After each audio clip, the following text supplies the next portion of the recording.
Good morning. Every day, the American people continue to see the consequences of Joe Biden and House Democrats' failed policies causing a crisis in America. Joe Biden's open border policies have created the worst border crisis in over 30 years. There have been over 1.4 million illegal border crossings since Joe Biden took office. And in September alone, there were more than 192,000 border apprehensions, a 233% increase from last year, and the highest number for September in recorded history. Democrats' reckless spending policies have resulted in an economic crisis across America that has families making less and paying more for just about everything as inflation continues to skyrocket. At the pump, American families are paying more. The average cost for a gallon of gas is over $3 in every state across America and much higher in states like California. That's over $1 more than last year.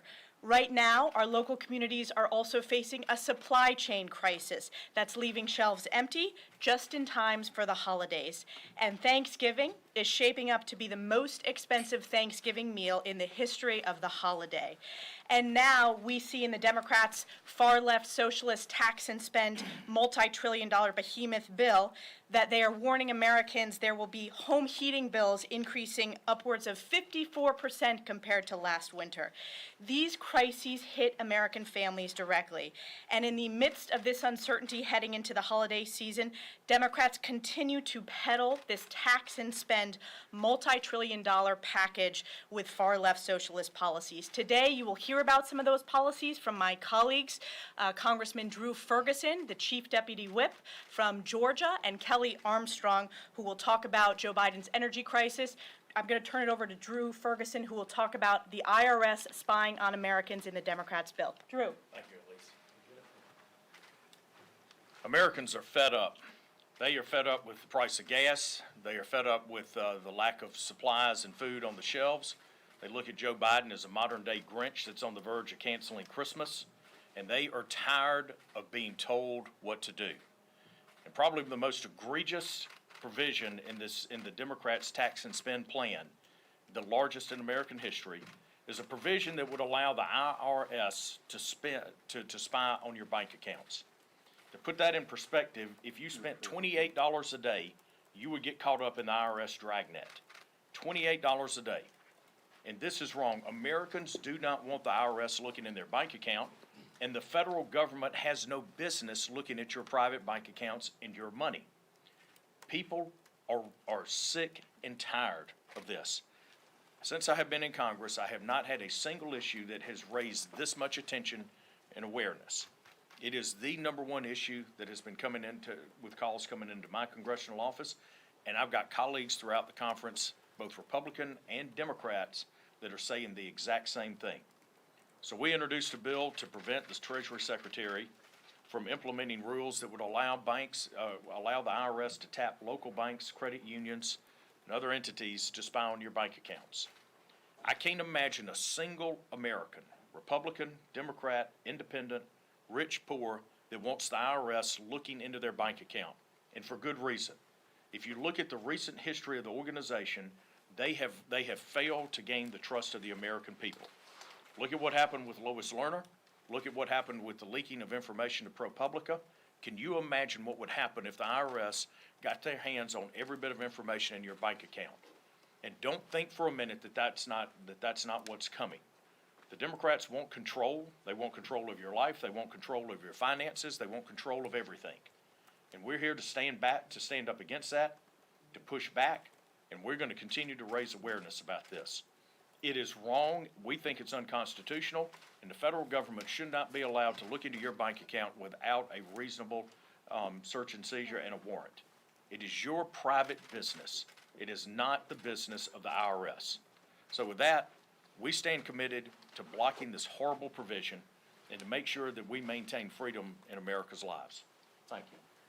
I'm now going to introduce my colleague Kelly Armstrong from North Dakota, who will be talking about the energy crisis. Make no mistake, this is self-induced. This is created by the Biden administration. And you can start from where we started. First day in office, they canceled the Keystone XL pipeline. with our closest trading partner, our neighbor to the north, Canada. Then we move across the Atlantic Ocean and help Vladimir Putin and greenlight Nord Stream. We pass regulations that make it absolutely hostile to develop minerals on federal lands. Then the Biden administration begs OPEC to open the pumps back up. It's no secret why this is happening. And this is before we pass one single thing in this $3.5 trillion reconciliation package. North Dakota is an energy powerhouse. We've got notice from our two utilities that people are going to pay upwards of $150 to $200 more for their energy costs this winter. When you say you're not taxing anybody who makes under $400,000, people who are paying $200 more to heat their home in North Dakota in the winter will disagree with you. You have to be uniquely incompetent. This is bad for consumers, it's bad for domestic energy producers, and it's bad for American workers.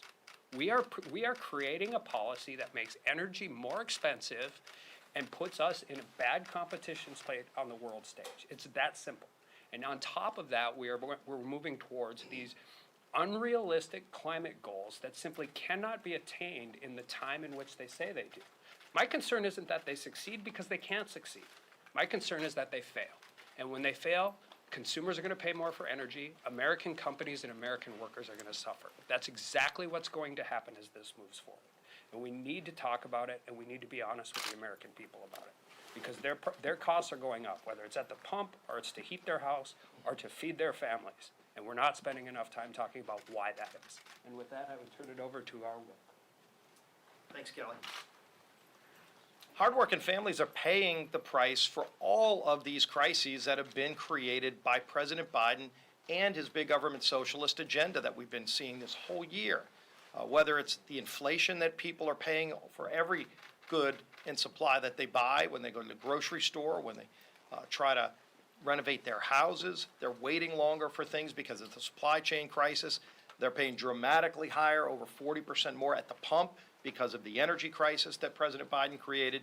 The border crisis continues to bring thousands of people a day across illegally, including people on the terrorist watch list. They won't even be transparent about the numbers, how many illegal crossings, how many people on the terrorist watch list have come across our border because of the border crisis they created by all of their far left items. And unfortunately, when you look just last week, President Biden did a town hall meeting, and he was asked what his answer is on the energy crisis. How is he going to lower gas prices for families who are paying, in some cases, $100 to fill up their car, and then their credit card maxes out at $100 at the pump, and they can't even fill up their car on $100. And when the president was asked what his answer is, he said that he doesn't have a short-term answer. I think that's embarrassing that the President of the United States, when confronted with the biggest crisis that families are facing that he created, says that he doesn't have an answer to that problem. Well, the good news is House Republicans do. We have an answer to that crisis. As Kelly talked about, let's just get back to the things that were working. We were an energy-dominant nation when Joe Biden took the oath of office. Gas prices were less than $2 a gallon. People harken back to those days. It wasn't that long ago that they were paying less than $2 a gallon for gasoline. Today, in some states, it's over $5 a gallon because Joe Biden, day one, said he wants to cancel the Keystone pipeline, but he green-lighted a pipeline for Russia.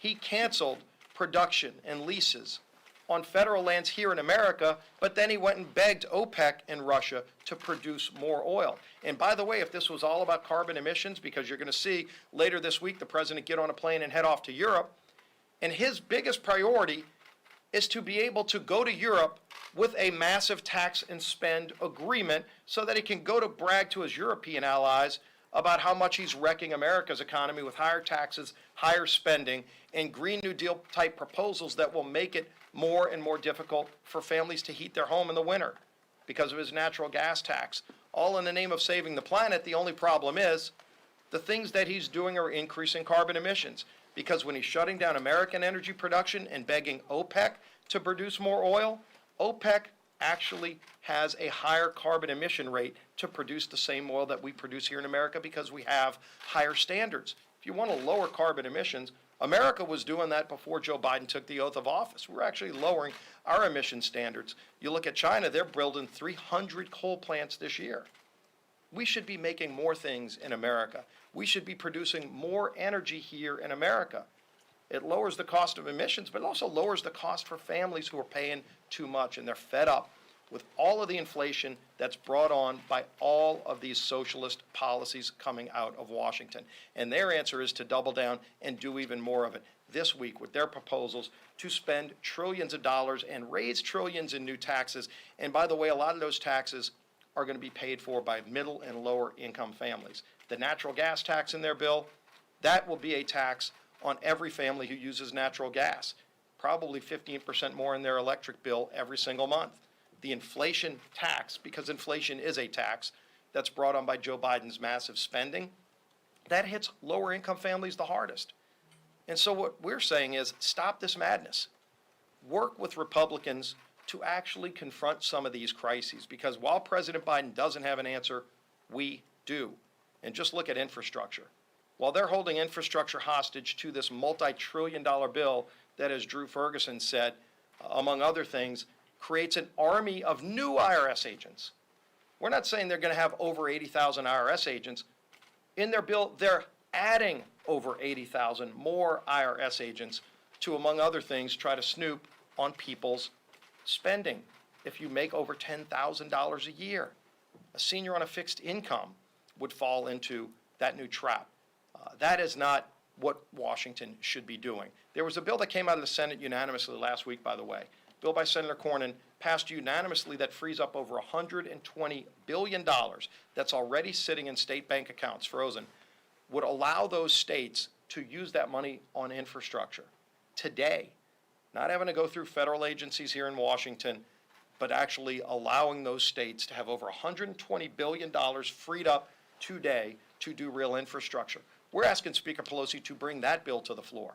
And again, that's a bill that last week passed unanimously out of the Senate, every Republican and every Democrat. That's bipartisan infrastructure that's not held hostage to more big government socialism. Those are the kind of things that we should be doing up here while President Biden goes off to Europe to talk about how he's raising taxes and raising spending here in America.